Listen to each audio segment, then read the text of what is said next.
"Nathan, it's time." He didn't hear. Nathan MacAllister was so deeply asleep he was like a stone plunging to the bottom of the sea. "Nathan, it's time." This time he heard the voice, far away, and then felt the hand on his shoulder. He fought himself back to the surface and awoke. Blinking, he took in his father's face, saw the rain dripping through the tangles of his silver beard. Nathan heard the wind shrieking outside and the rain in sheets lashing the windows, and then he heard his mother coughing in her sleep in the next room. Her cough was getting worse again. "You're watched, Nathan," came his father's voice, deep as a foghorn, but gentle. "It's a ghastly night. Be careful." Nathan struggled to his feet and started pulling on his clothes. He thought of the odds stacked against them, and he drew strength from his father's faith in him. "We haven't let the Tatoosh light fail yet, and we won't," he vowed. Once he'd wrapped himself in sea coat, oil slicker, and rubber boots, Nathan pulled his sou'wester over his head and put on his gloves.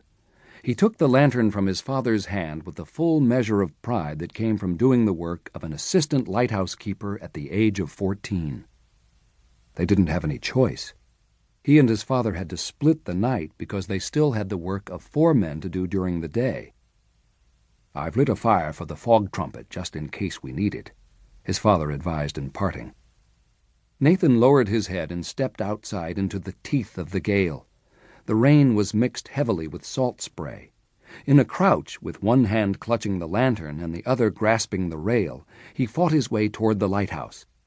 Just before he reached it, against the background of the booming surf, he thought he heard the cow downwind, calling as if from a great distance. There was a distinct note of terror in her voice. Then Nathan heard a faint, repetitive sound he identified as the door of her little barn banging. The cow must be loose in the dark and the storm. "Cow," he thought, "you'd better be lying down. There's cliffs whichever way you turn. I can't chase you on a night like this, and neither can my father." More than once during this winter he'd been forced by storms to get down on his hands and knees and crawl. Here it was April and still wind like this. Would it never end? One of the assistant keepers who'd abandoned them said he'd once been blown clear across Tatoosh Island's treeless 17-acre top before managing to grip onto shrubbery at the edge of the cliff. And that was in the daytime, Nathan thought. No, I have to tend the light, even if it might mean losing the cow and one of Mother's few comforts, that cup of warm milk 3 times a day.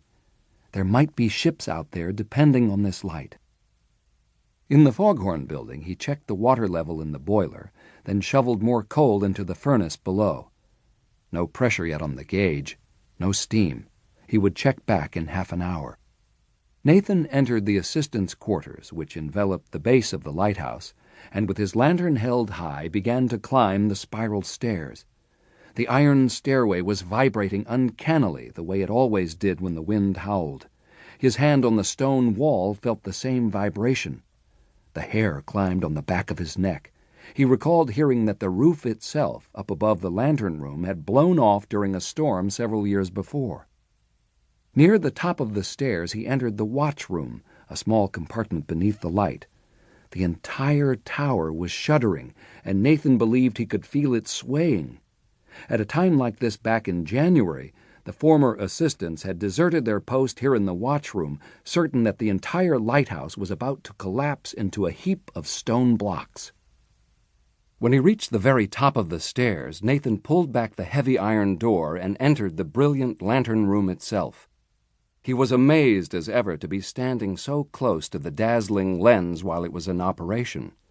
This was a first-order Fresnel lens, fully 12 feet high and so wide that when he went inside it during the daytime to clean it, he couldn't touch both sides of the glass even with his arms spread wide. This miraculous revolving chandelier with its 1,176 prisms was powerful enough to send its sweeping ray 20 miles through the gloom. Soot was building up on the lens, but no more than usual. Tomorrow they'd get inside and clean every bit of it off.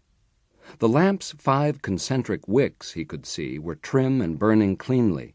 He checked to see that the clockworks that propelled the light were wound, and he gave the oil machinery another grind to make sure the oil would keep flowing to the wicks.